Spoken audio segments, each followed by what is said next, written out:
Some rare good news I spot on the climate horizon. Global adversaries, the US and China, released a joint statement today pledging to work together to address climate change. This comes as President Biden prepares to host 40 world leaders at a virtual climate summit on Thursday.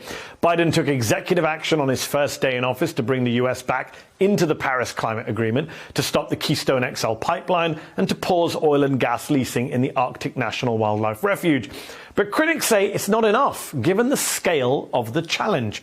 One person who is very concerned that we don't take climate change seriously enough is Noam Chomsky. Renowned critic of presidents, both Democratic and Republican, Chomsky is a world-famous public intellectual and activist. He's co-author of the recent books Climate Crisis and the Global Green New Deal and Chomsky for Activists. And I spoke to him earlier today. Noam Chomsky, thank you so much for coming on the show tonight. Let me start by asking you this. What do you make of Joe Biden's presidency so far as we approach the 100-day mark? Has it surprised you? On the domestic front, I think I am surprised. It's better than I expected. In fact, quite reasonable, particularly considering the nature of the opposition. On foreign policy, I think it's pretty dangerous, a lot to be desired. Yeah, I want to come back and talk about Afghanistan foreign policy with you later in the interview. For now, let's talk about climate change, which is both a foreign policy issue and a domestic policy issue, a global issue. Joe Biden is hosting a big White House summit this Thursday. He's trying to get the Chinese and other big carbon emitters on board. Do you think he's going far enough, given the scale of the challenge? What does he need to do, in your view?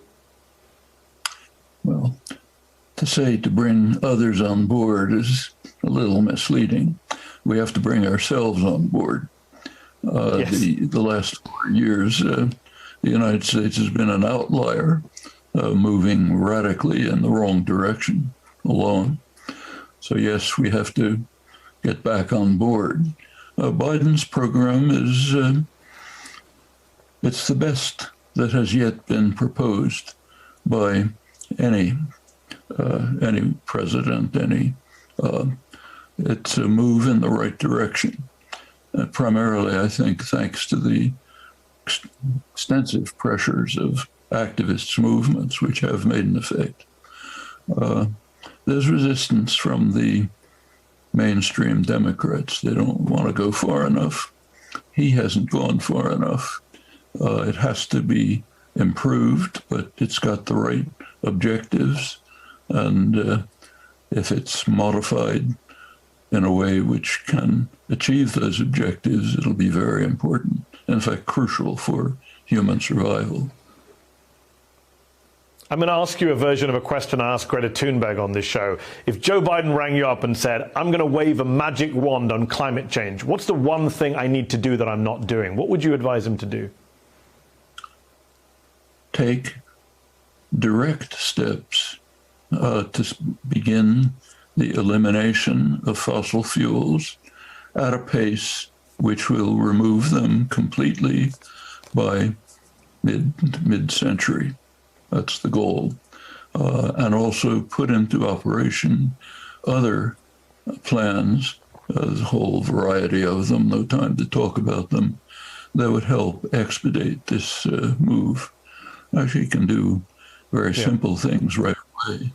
Ensure that, say, fracking is now increasing with the rise of oil prices, and the fracking operations are keeping to Trump's deregulation, meaning allowing methane to escape into the atmosphere, which they know exactly how to stop.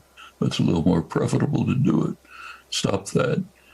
Begin the program of moving towards efficient mass transportation, reconstruction of cities necessary, and retraining of oil workers for other jobs. There's a whole variety of things that can be done. The main thing is stop the use of fossil fuels step by step every year. It will terminate by 2050, 2030. Yeah. And there are some on the left who take a both sides approach to Democrats and Republicans. They're both equally bad. You don't. You told people to vote for Biden as the lesser of two evils last year in an interview with me and others. You've also called the modern Republican Party the most dangerous organization in human history. Why do you say that?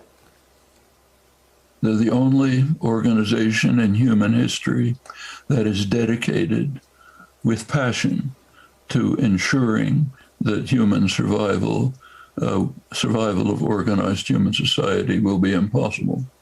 That's exactly their program since 2009, when they shifted to a denialist position under the impact of the Koch brothers juggernaut. Before that, when McCain was running, there was a moderate, limited climate program.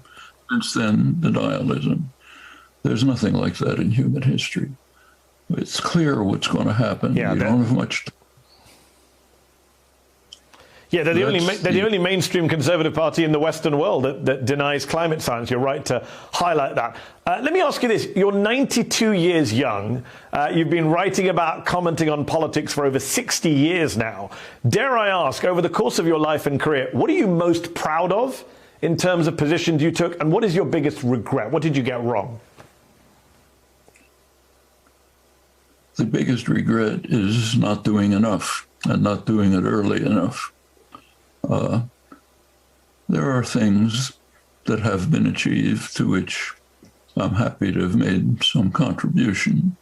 The most gratifying thing is the work of the young activists, people like Sunrise Movement, who I just mentioned, many others, who are carrying things forward in the face of severe difficulties, unflinching, and moving forward on crucial challenges.